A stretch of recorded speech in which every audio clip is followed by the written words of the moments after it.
साथियों, आज 1 जुलाई 2026 का बड़ा समय से इंतज़ार था, क्योंकि 1 जुलाई 2026 को बसपा के प्रत्याशी के रूप में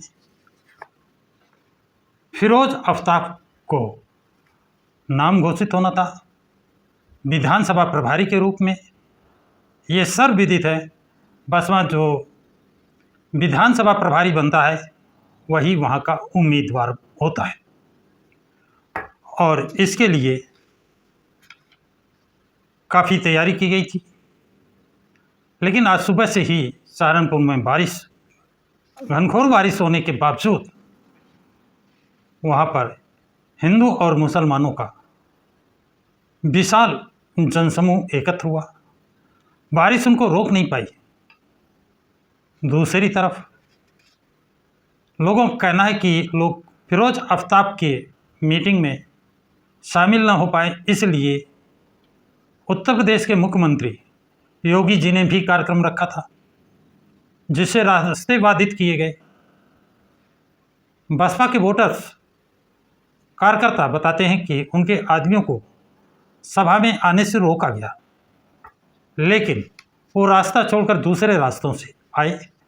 बारिश भी उनको रोक नहीं पाई, बारिश में भी आए और आज नारे भी बहुत तगड़े लगाए गए। कहा मुसलमानों ने माना है बहन जी को सीएम बनाना है, और दलित मुस्लिम ने किया ऐलान अब की बार बसपा की सरकार। दलित मुस्लिम का ऐलान अब की बार बसपा की सरकार। और फिरोज अफ्ताब ने वोट को दुधारी तलवार बताया है कि बाबा साहब ने जो वोट देने का अधिकार दिया है ये दुधारी तलवार है, इसका सही इस्तेमाल करोगे तो अपनी सरकार बनाओगे, सुख सुविधाएं पाओगे, और इसको अगर वोट को बेच दोगे, वोट का दुरुपयोग करोगे, तो वो सरकार बनेगी जो तुम्हारा दमन करे।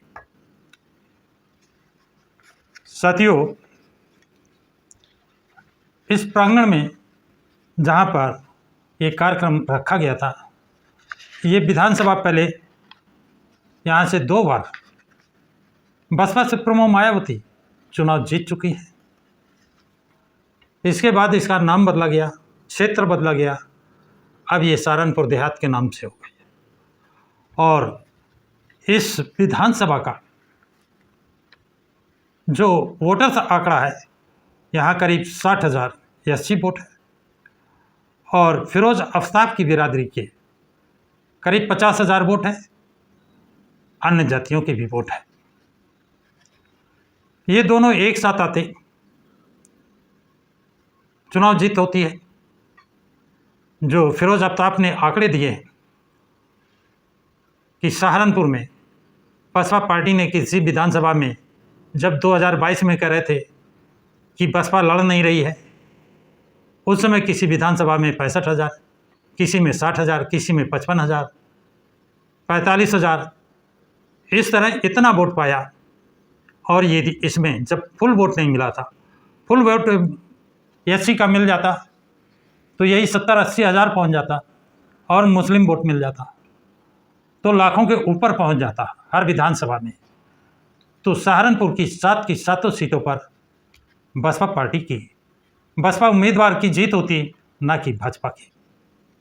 और इसी गणित को फिरोज अफ्ताब ने समझाने का पूरा प्रयास किया है। अब आप उनका भाषण सुने, उन्होंने क्या कहा है इसे सुनने का प्रयास करें।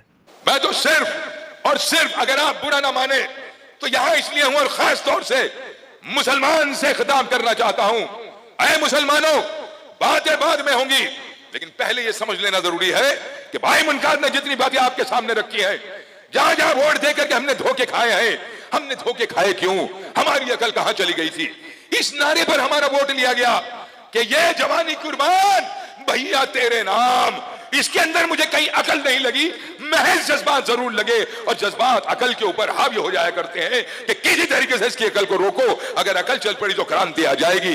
इन जज्बातों के साथ हमारे से वोट लिया मेरे दोस्तों बुजुर्गों, और बाबा साहेब ने ये जो हमें एक धारी तलवार दी थी ना, जिसको वोट कहते हैं, ये वो तलवार है जिसकी दो धार है। अगर इसका अकल से इस्तेमाल किया जाए तो ये हमारी सारी समस्याओं को खत्म कर देगी, लेकिन अगर इसी तलवार को बेअकली के साथ, जज्बात के साथ इस्तेमाल किया जाए तो ये मेरी अपनी गर्दन को ले जाएगी, मुझे तबाह बर्बाद कर देगी। मेरे दोस्तों बुजुर्गों, जब ये हमें अच्छे से नारे दिए गए तो एक तरफा होकर के अभी मुमताज साहब जिक्र कर रहे थे, पुरानी बातें छोड़ दीजिए, हाल फिलहाल के इलेक्शन पर आ जाइए। एक बार, दो बार, तीन बार लगातार लगातार लगातार एक तरफा वोट, और नतीजा यह है कि जज्बात में आकर के वही हमारे 100 के 100% वोट को लूट तो जाता है, क्योंकि उनका मकसद सिर्फ यही है, और हम तरह के तरह खड़े रह जाते हैं, और नतीजा यह कि दोबारा हमारे सिर पर भाजपा मुसल्लत हो जाए। वो भाजपा मेरे दोस्तों बुजुर्गों, ऐ मुसलमानों, ये खास तौर से तुमसे खिताब कर रहा हूं, वो भाजपा कि जिस चीज का हम तसव्वुर नहीं कर सकते थे कि एक वक्त वो भी देखना पड़ेगा कि अजानों पर पाबंदी लगा दी जाए, वो उन्होंने करके दिखा दी। उन्होंने ऐलान किया कि मोदी है तो मुमकिन है, तुम मजाक में रह गए और अजानों पे पाबंदी हो गई। उन्होंने करके दिखा दिया कि आप कोई गलत काम करे वो बर्दाश्त, लेकिन अगर कोई माँ बहन इज्जत के साथ अपने सर पर पल्लू रखे, अपने आप को पर्दे में रखे, तो उसके नंगे हिजाब खींच लिए गए, आपको बेबर्दाश्त करने पड़ते हैं। हमने ये देखा है कि किस तरह पर मस्जिदों पर बुलडोजर चल गए, और तो और अभी लेटेस्ट आदेश चल रहा है कि गांव के अंदर कोई जमात तबलीग नहीं घुस पाएगी। ये सब चीजें बर्दाश्त करनी पड़ रही है। क्यों करनी पड़ रही है, कभी इस पे गौर किया है? बहुत आसानी से बैठकर कह देते हैं कि भाजपा ये कर रही है, बहुत आसानी से बैठ के कह देते हैं। आज भी तुम्हारा इतना डर और खौफ है मेरे दोस्तों बुजुर्गों कि आज आदरणीय बहन कुमारी जी की जमीन से एक इनकलाब बर्पा होने को है, और मेरे दोस्तों बुजुर्गों उसकी गूंज का यह आलम कि सारे के सारे दहशत ज़दा हो गए जब पूरे उत्तर प्रदेश के अंदर बहन जी के इस जमीन से उठने वाले इनकलाब को, इस जमीन से उठने वाले अब्र को जो पूरे जहान पे बरसेगा, जब कोई रोक पाने की हैसियत न मिली तो खुद मुख्यमंत्री आदित्यनाथ को आना पड़ा कि बहन जी के इनकलाब को रोको। इसी सहारनपुर में आना पड़ा। सहारनपुर में 6 कॉन्स्टिट्यूंसी और भी है, सहारनपुर में जगहें और भी है, लेकिन आदरणीय बहन जी की जमीन, यहाँ का इनकलाब मुख्यमंत्री आदित्यनाथ ने इसी जगह प्रोग्राम रखा। मेरे दोस्तों बुजुर्गों, तो उठो मेरे शेरों और ये तय कर लो कि ये इनकलाब रुकने वाला नहीं है। एक तरफ ये हम ये कहने लगे आज सुबह से बारिश हो गई, लेकिन खुदा खैर करता है, मेरे बाबूजी जो थे, मेरे पापा, वो सबसे बातें बहुत किया करते थे। एक बार उन्होंने हमसे सवाल किया, हम सारे भाई बैठे हुए थे, कि बच्चों जरा ये तो बताओ कि सबसे अच्छी खुशबू कौन सी है। किसी ने गुलाब की बताई, किसी को इतर पसंद था, किसी को पसंद था परफ्यूम। लोगों ने अलग अलग बात बताई। हम बच्चे ही तो थे। हमारे वालिद साहब हमसे कहने लगे, बेटे सबसे बेहतरीन खुशबू जब उसकी है जब सूखी जमीन पर बारिश की पहली बूंद पड़ती है ना, और वो बारिश की जब बूंद पड़ती है तो जमीन से वो जो धरती की मध्यम मध्यम खुशबू आती है, उससे बेहतर कोई खुशबू नहीं। और जब वो बारिश मुकम्मल हो जाए तो फिर यही जमीन आला फसल देती है, जिससे पूरे समाज के अंदर खुशहाली हो जाए। मेरे दोस्तों बुजुर्गों, ये जो खुदा ने सूखी जमीन पे बारिश बरसाई है, ये अगली आने वाली फसल का संकेत है। और मेरे दोस्तों बुजुर्गों, ये सियासी जमीन जो बंजर पड़ी हुई थी, जो जुल्म से भरी हुई थी, ये खुदा की रहमत से एक तरफ तो पानी बरसा और एक तरफ से आपकी दुआएं, ना बारिश रोक पाई, ना योगी रोक पाए। इंशाअल्लाह ये वह बारिश है रहमत की जो आने वाला ये अब्र जो यहां से उठा है वो सारे जहां पर बरसेगा। आदरणीय बहन कुमारी मायावती जी को मुख्यमंत्री बनाकर ही दम लेंगे। हाथ उठाओ और कसम खाओ मेरे दोस्तों बुजुर्गों। और दूसरी बात मैं आपसे एक और कहना चाहता हूं, मैंने बात यहां से शुरू करी थी कि वोट को अकल से देना शुरू करो। मैं सबसे पहले कि इस बात को आगे बढ़ाऊं, मेरा शौक है, बुरा मत मानना है मेरे दोस्तों, मेरे भाइयों, खास तौर से मुसलमान और कोई ना बोले, क्योंकि मैं जानता हूं दलित अपने अंदर बहुत बाशऊर है, दलित वोट देना जानता है, दलित आंदोलन करना जानता है। ताकत मुसलमान में भी गजब है, ताकत मुसलमान में भी बहुत है, लेकिन हमारी कमखलियां, हमारे जज्बात उसे बर्बाद कर देते हैं। तो पहले मुझे यह देखना है कि हमारे वाकई बेअकल है या हम में अकल है। एक बात सुन लेना, बहुत जोर से जवाब देना, कोई ना बोले, सवाल सिर्फ मुसलमानों से है। ऐ मेरे मुसलमान भाइयों, मुझे एक बात बताओ जोर से, 2 और 2 मिला दिए जाए तो कितने होते हैं? शाबाश, तुम में अकल है। अब मुझे ये बताओ कि 20 और 3 मिला दिए जाए तो कितने होते हैं? जोर से बोलो, 20 और 23 3 कितने? जोर से बोलो, 20 और 3 कितने? हाँ भाई, जोर से बोलो, डरते किससे हो? अल्लाह के अलावा किसी डर नहीं डरना। अब तीसरा सवाल यह है कि 20 और 22 कितने होते हैं? बस जोर से बोलो ना यार। 42। अब मुझे ये बताओ, आखिरी सवाल, 42 बड़ा है या 23 बड़ा है?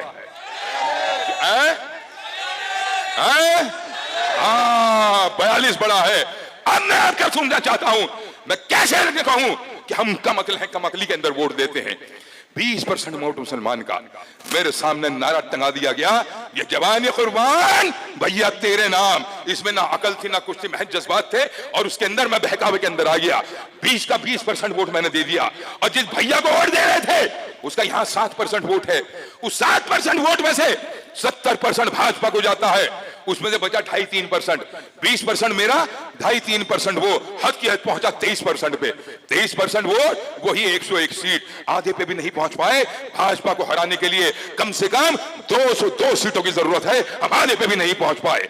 अब जरा अकल लगाओ, अभी अभी इम्तिहान दिया कि हमें अकल है। 20% मुसलमान, 22% दलित, कितना हुआ है? भाई यार तुम में जान नहीं रही क्या? बोल दो जोर से। हाँ 42। 20% ये, 22% दलित, 42%।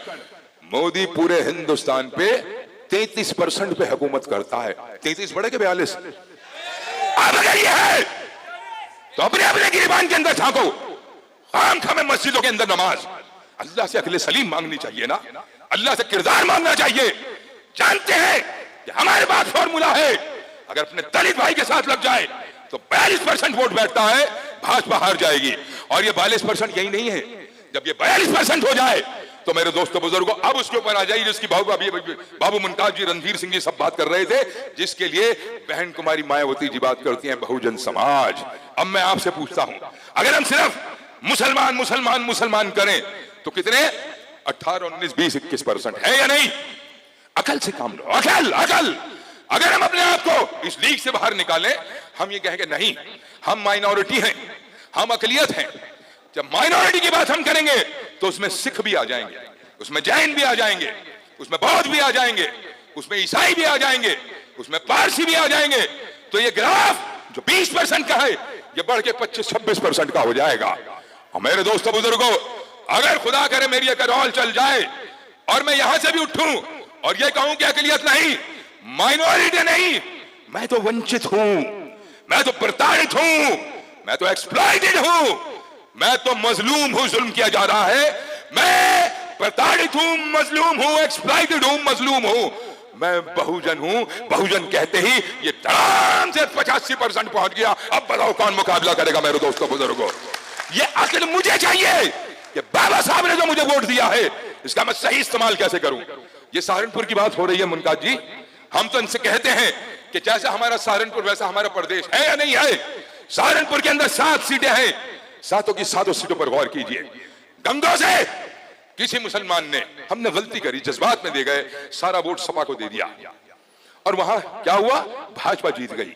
ये देखते हुए कि कोई मुसलमान भाई वोट नहीं दे रहा है, 57,000 वोट गंगो सीट पर दलित ने फिर भी दे दिया बीजेपी के खिलाफ। फिर आइए नकुड़ में आ जाइए, नकुड़ में आदरणीय बहन जी ने एक मुसलमान भाई को लड़ाया, लेकिन हमारे तो जज्बात बहके हुए थे, हमने एक एक वोट समाजवादी को दे दिया। नतीजा क्या हुआ? भाजपा जीत गई, क्योंकि तना खड़े रह गए ना।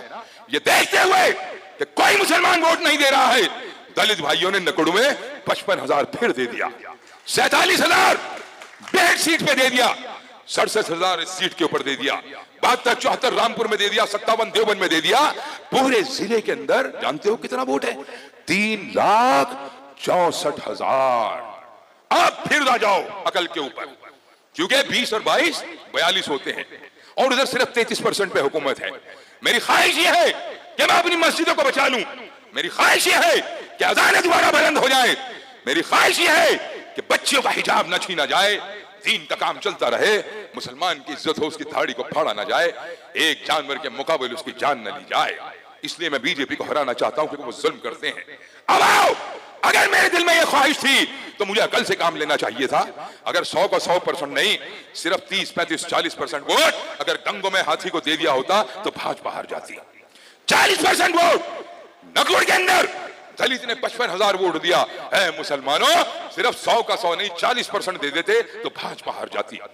पूरे इस जिले के अंदर अगर तुम सही वोट, मैं सही वोट इस्तेमाल कर लेते तो भाजपा की एक सीट भी नहीं आनी थी। अगर ये भाजपा आई है सहारनपुर से लेकर पूरे उत्तर प्रदेश में तो ये हमारी गलती की वजह से आई है। आओ मिलकर के ये तय करें, मिलकर के ये तय करें कि अब वोट जज्बात में नहीं दिया जाएगा, अब वोट अकल से दिया जाएगा, अब वोट भाईचारे के लिए दिया जाएगा, अब वोट मोहब्बत का दिया जाएगा, अब वोट अपनी असमत को बचाने का दिया जाएगा, अपनी बच्ची के हिजाब की हिफाजत के लिए दिया जाएगा, अपनी मदरसे मसाजिद अपनी तिलावत कुरान पाक के लिए जाएगा, अपनी अजानों को बुलंद करने के लिए दिया जाएगा। ये वोट इसलिए दिया जाएगा कि मैं मुसलमान हूं और मेरा मुसलमान होने के नाते फर्ज है कि अगर एक मेरे ब्राह्मण भाई त्रिपाठी का सरकारी कत्ल कर दिया जाए और उसको नाम दिया जाए इसका इनकाउंटर कर दिया, हमने इनकाउंटर किया नहीं जाता मेरे दोस्तों। इनकाउंटर तो एक वारदात होती है जो अचानक हो जाती है, और जब ये स्टेट पॉलिसी बन जाए कि मैं इनकाउंटर कर दूंगा, इसका मतलब वो सरकारी कत्ल है। जब एक त्रिपाठी का कत्ल कर दिया जाए तो फिरोज आफ्ताब मुसलमान को, जनेश्वर दलित को, सिखों को, मुसलमानों हिंदुओं को सब मिल करके हक के लिए उसकी आवाज उठानी चाहिए। लेकिन ये आवाज हम जब उठा सकते हैं जब हम नफरतों से बाहर आकर बहन जी के झंडे तले सब एक लाइन में बहुजन बन के खड़े हो जाएं। विकास दुबे को महाकाल मंदिर में उसने अपने आप को सरेंडर किया। अदालतें हैं, चाहे उसको फांसी चढ़ा देती, चाहे उसको सजाए मौत देती, लेकिन ये कौन सी गुंडागर्दी है जैसे फिल्मों में दिखाते हैं, जस्टिस ऑन द स्पॉट। एक हीरो आएगा लंबे लंबे बाल लेके और वो गुंडागर्दी करके गोलियां मार देगा और जस्टिस ऑन द स्पॉट। फिर ये अदालतों को बंद करो, ये अदालतें क्यों हैं? बहन जी चाहती हैं कि अदालतें खुली रहे, कानून की व्यवस्था रहे। फिरोज आफ्ताब उस विकास दुबे के लिए लड़ना चाहता है, फिरोज आफ्ताब उस दलित के लिए लड़ना चाहता है जिसका शादी ब्याह हो और वो घोड़े पर बैठ जाए तो उसे मार दिया जाए। अगर कोई दलित है वो मूछे रख ले तो उसका कत्ल कर दिया जाए। फिरोज आफ्ताब उस बहन के लिए लड़ना चाहता है जो महज अपने घर से इम्तिहान देने के लिए निकले और बीच में उसके ऊपर तेजाब फेंक दिया जाए, उसका बलात्कार कर दिया जाए, उसकी हत्या कर दी जाए, और जब उसके माँ बाप आए कि मेरी बच्ची को इंसाफ मिलना चाहिए, माँ बाप के बिना उसको जो है दाह संस्कार कर दिया जाए। फिरोज आफ्ताब उस किसान के लिए लड़ना चाहता है, चाहे वो जाट हो, गुज्जर हो, चाहे वो हिंदी हो, मुसलमान हो, जिसकी फसलों का दाम नहीं दिया जा रहा, जिसके कट्टे से 5-5 किलो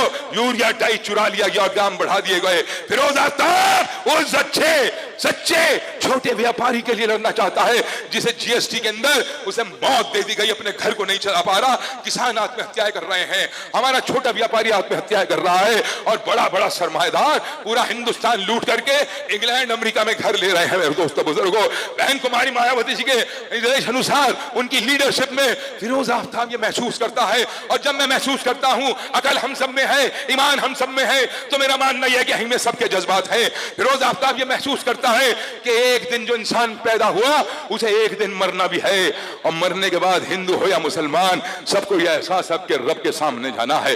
जब हम अपने रब के सामने जाएं तो हम अपने रब के सामने सुरखरू खड़े हो सकें, हम ये कह सके कि या रब, हमने तुझे हमें इंसान बनाया, उस दुनिया में हमने इंसान होने का हक अदा किया है, हमने सच बात करी है, हमने हक बात करी है। एक लेडी जिसका नाम आदरणीय बहन कुमारी मायावती था, उसने तेरे असूल के लिए ना अपना घर बसाया, ना पति ना बच्चे, हमें ही अपना परिवार मान लिया। हमने उस बहन का हक अदा करने की कोशिश करी है, हमने तमाम समाज के लिए हक की लड़ाई लड़ने की कोशिश करी है। इन तमाम उसके साथ बहस लंबी हो जाएगी। आज तो तमाम मायावती जी के निर्देश अनुसार हमारे मुमताज साहब ने, बेनीवाल साहब ने, विजय सिंह जी ने, तमाम टीम ने, नरेश गौतम साहब ने मिलकर के बहन जी के आदेश को सुनाया है कि इस लड़ाई को यहां आप सब लड़िए, गोया चेहरा हमारा रख दिया गया, वरना ये इलेक्शन ये तुम्हारा है, ये तुम्हारा है, ये तुम्हारा है, ये तुम्हारा है, ये इन मेरी माँ बहनों का है। आइए सब मिलकर के लड़े। जैसे बहन जी की जमीन से योगी सैलाब को ना रोक पाए, जैसे मौसम की गड़बड़ी तुम्हारी इस आमद को न रोक पाया, खुदा ने रहम फरमाया, इसी तरीके से आज जो एक कारवां चला ये सीधा विधानसभा बहन जी को मुख्यमंत्री की शपथ दिलवा करके खत्म होगा। कसम खाओ, हाथ उठा करके नारा लगाओ, बहुजन समाज पार्टी। तुम सबसे ज्यादा मेरी अकेले की आवाज आ रही है, क्या करते हो यार? हाथ उठा के जोश के साथ, बहुजन समाज पार्टी जिंदाबाद, बहन कुमारी मायावती जिंदाबाद, बहन कुमारी मायावती। जोर से बहन जी संघर्ष करो, हम आपके साथ हैं, बहन जी संघर्ष करो, हम आपके बहुत बहुत शुक्रिया। जय भीम, जय हिंद। साथियों, आप लोगों ने फिरोज आफ्ताब का भाषण सुना। उन्होंने किस तरह से मुसलमानों को और दलितों को, अन्य जाति के लोगों को समझाने का प्रयास किया है, बताने का जो प्रयास किया है, सरकार कैसे बनेगी और सरकार बना करके आपके काम कैसे होंगे, इस पर उन्होंने डिटेल से समझाने का प्रयास किया है। आप लोगों की क्या राय है? अपनी राय कमेंट बॉक्स में कमेंट्स में ज़रूर लिखें। सभी साथियों को जय भीम, जय भारत, जय संविधान।